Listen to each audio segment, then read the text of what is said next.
নমস্কার। আজ কবিতা পড়ব পত্রিকা থেকে কবিতা পাঠ এই পর্বে।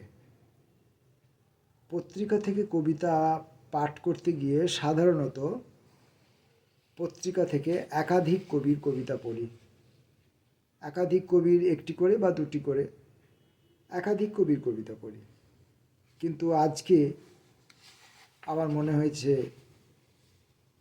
আমাদের থেকে সিনিয়র হলেও বন্ধুসম ব্যক্তি, তিনি এখন আর আমাদের মধ্যে নেই।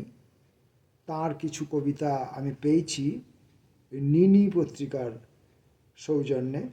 নিনি পত্রিকার সম্পাদক নীলিমা সাহা। এই পত্রিকাটি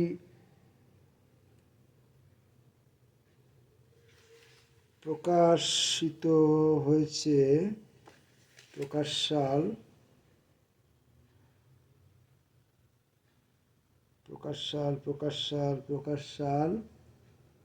এখানে লেখা আছে তৃতীয় বর্ষ তৃতীয় সংখ্যা, চতুর্থ বর্ষ প্রথম সংখ্যা। হয়তো দুটো সংখ্যা একসঙ্গে করা হয়েছে, 1422, 1423 এরকম সংখ্যা 9, সংখ্যা 10, অর্থাৎ দুটো সংখ্যা একসঙ্গে করা হয়েছে। হয় এরকম অনেক সময় কোনো অনিবার্য কারণবশত হয়তো আমরা একটা সংখ্যা করে উঠতে পারিনি, তখন কন্টিনিউটি বজায় রাখার জন্য আমরা দুটো সংখ্যাকে একসঙ্গে মার্জ করে দিই। এমনটা হয়েই থাকে। তো এখানে আমি নাসের হোসেনের 9-6 সিরিজ, এই সাধারণ নামের, প্রত্যেকটি কবিতার যদিও আলাদা করে নাম আছে, এরকম একগুচ্ছ কবিতা পেয়েছি। সেই কবিতাগুলো পড়ব। নাসের হোসেন কবিতা পাক্ষিক এই সংস্থার, এই পত্রিকার, এই গোষ্ঠীর, প্রভাত চৌধুরীর এবং ইত্যাদি, এদের খুব কাছের মানুষ ছিলেন।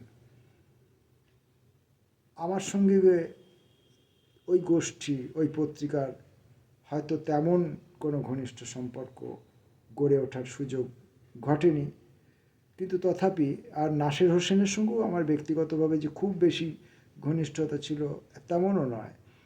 কিন্তু নাসের হোসেনকে আমি কবি হিসাবে দেখেছি একজন নির্লিপ্ত মানুষ হিসাবে, নির্লিপ্ত ক্ষমতাশালী মানুষ, এরকমভাবে তাকে আমি দেখেছি।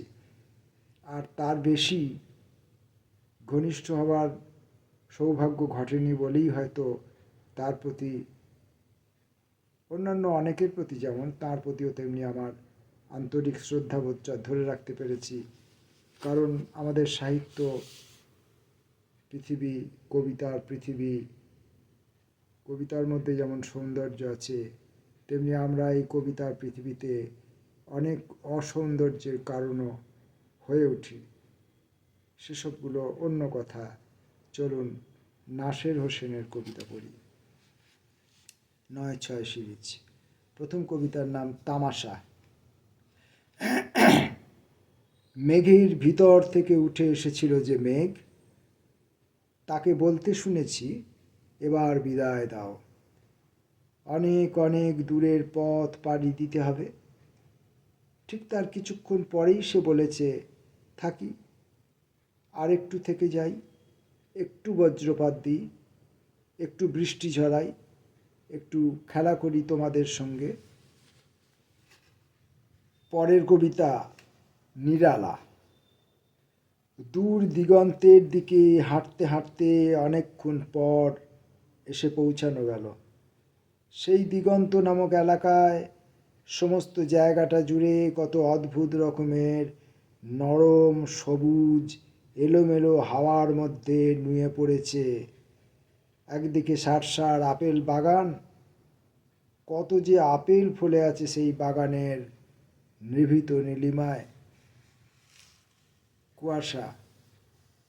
শীতের রাতে অনেক দূরের পথ দেখা যায়, যেন বা খুব দূরে কোথাও একটা একলা গভীর ল্যাম্পপোস্ট শহরের একেবারে শেষ প্রান্তে দাঁড়িয়ে দূরভিসন্ধিহীন কুয়াশার মধ্যে দাড়ি টেনে দিয়ে বলছে, এইখানে থামো, আলো গ্রহণ করো, আলোয় আলোয় নিশ্চিহ্ন করে দাও চতুর্দিক।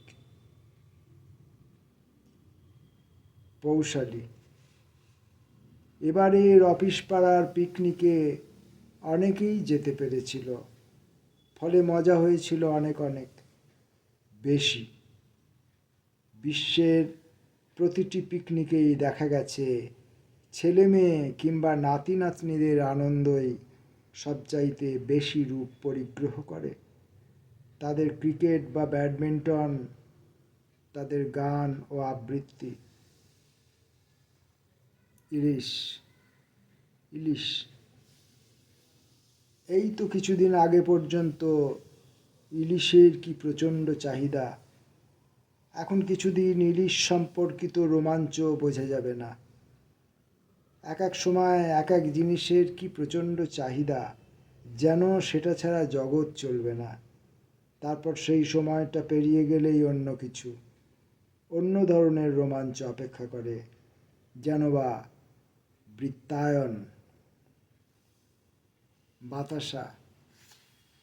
চিনি দিয়ে তৈরি এই সবচেয়ে হালকা মিষ্টিটি মাঝে মাঝে খেতে এত ভালো লাগে কেন বুঝতে পারি না।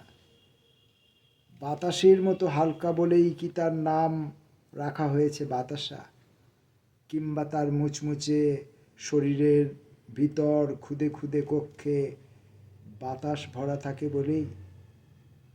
শুধু চিনির নয়, গুড়েরও হয় ছোট বড় পয়সার মতো। বিকাশ।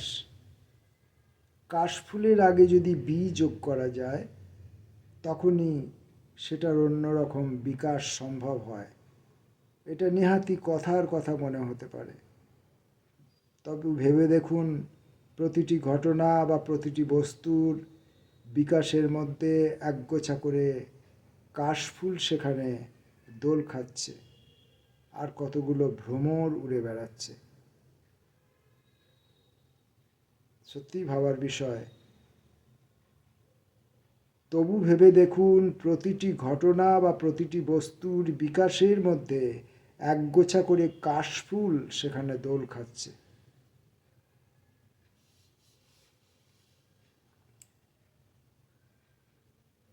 তমস।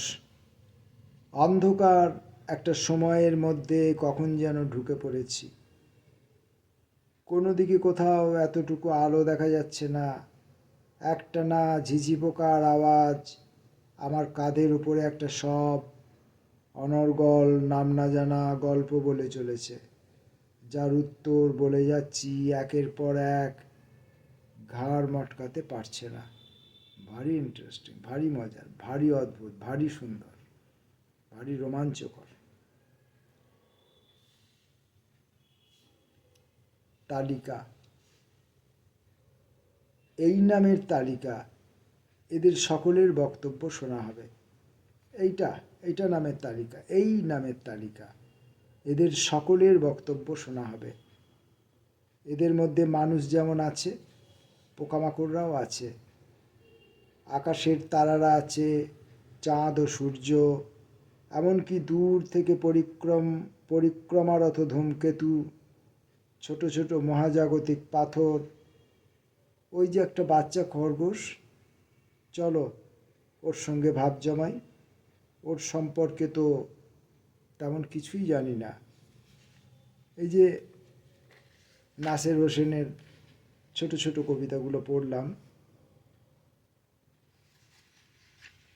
9টাই আছে, 9খানাই আছে। আমার মনে হয় 9-6 সিরিজ এই কারণে যে প্রত্যেকটা কবিতা 6 লাইনের, আর মোট 9টা কবিতা এখানে আমি পেলাম।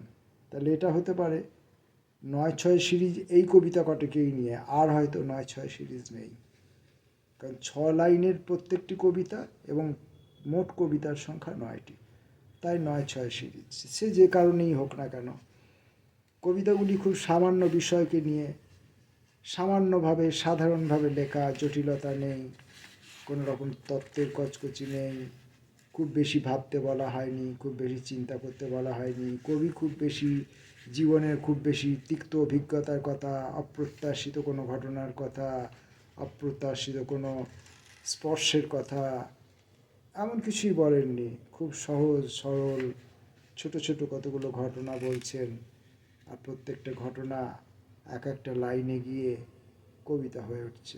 6 লাইনের মধ্যে কোনো একটা লাইনে গিয়ে সেটা হঠাৎ করে কবিতা হয়ে উঠছে। এমনই নাসির হোসেনের কবিতা পড়লাম, নাসির হোসেনকে শ্রদ্ধা জ্ঞাপন করি, আর নিনি পত্রিকার সম্পাদক নীলিমা সাহাকে কৃতজ্ঞতা জানাই। তার পত্রিকাটা আমার হাতে ছিল বলে কবিতাগুলো আজ আমি পড়তে পারলাম।